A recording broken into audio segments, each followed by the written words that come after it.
प्यारे बच्चों, मैं अनीता कुमारी आपकी हिंदी शिक्षिका इस वीडियो के माध्यम से एक बार फिर उपस्थित हूँ।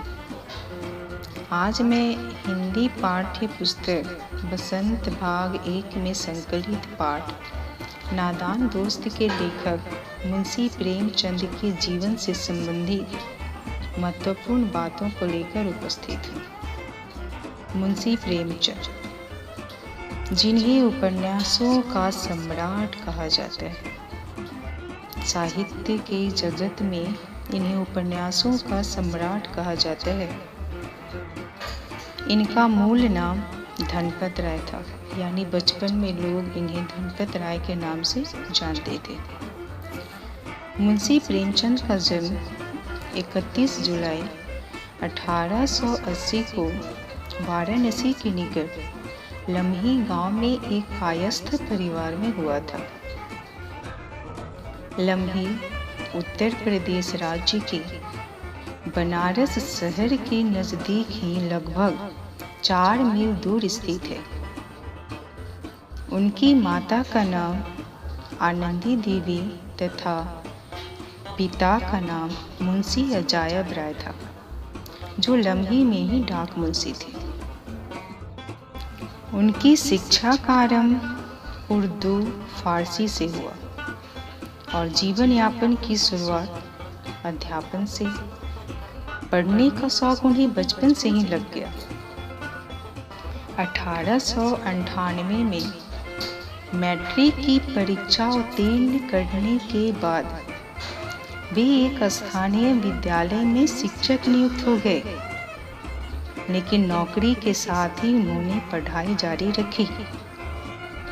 1910 में उन्होंने अंग्रेजी, दर्शन शास्त्र, फारसी और इतिहास लेकर इंटर पास किया और 1919 में बीए पास करने के बाद शिक्षा विभाग के इंस्पेक्टर के पोस्ट पर नियुक्त हुए। 7 वर्ष की अवस्था में उनकी माता तथा 14 वर्ष की अवस्था में पिता का देहांत हो जाने के कारण उनका प्रारंभिक जीवन संघर्षमय रहा। उनका पहला विवाह 15 साल की उम्र में हुआ, जो सफल नहीं रहा। वे आर्य समाज से प्रभावित रहे, जो उस समय का बहुत बड़ा धार्मिक और सामाजिक आंदोलन था। उन्होंने विधवा विवाह का समर्थन किया और 1906 में दूसरा विवाह अपनी प्रगतिशील परंपरा के अनुरूप बाल विधवा शिवरानी देवी से किया। इससे उनकी 3 संतानें हुई। पहली संतान का नाम श्रीपत राय, दूसरा अमृत राय और तीसरी एक बेटी थी कमला देवी श्रीवास्तव। प्रारंभ में प्रेमचंद धनपत राय नाम से लिखते थे।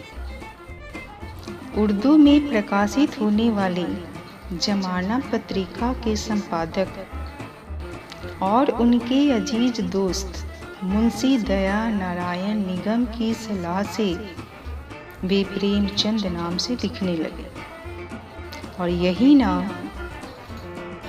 नाम साहित्य जगत में विख्यात हुआ और लोग उन्हें मुंशी प्रेमचंद के नाम से जानने लगे।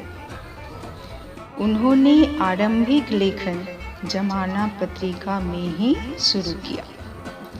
जीवन के अंतिम दिनों में वे गंभीर रूप से बीमार पड़े और उनका उपन्यास मंगलसूत्र पूरा नहीं हो सका और लंबी बीमारी के बाद 8 अक्टूबर 1936 को उनका निधन हो गया। उनका अंतिम उपन्यास मंगलसूत्र उनके पुत्र अमृत राय ने पूरा किया।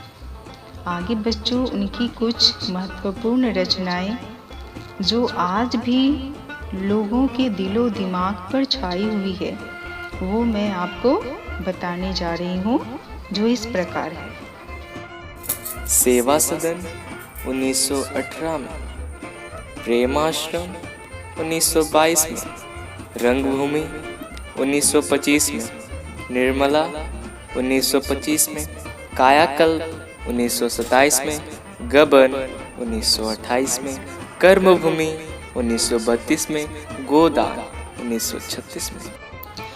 तो प्यारे बच्चों, ये था मुंशी प्रेमचंद के जीवन से संबंधी महत्वपूर्ण जानकारी। आशा है आप लोग को जरूर पसंद आई होगी। धन्यवाद।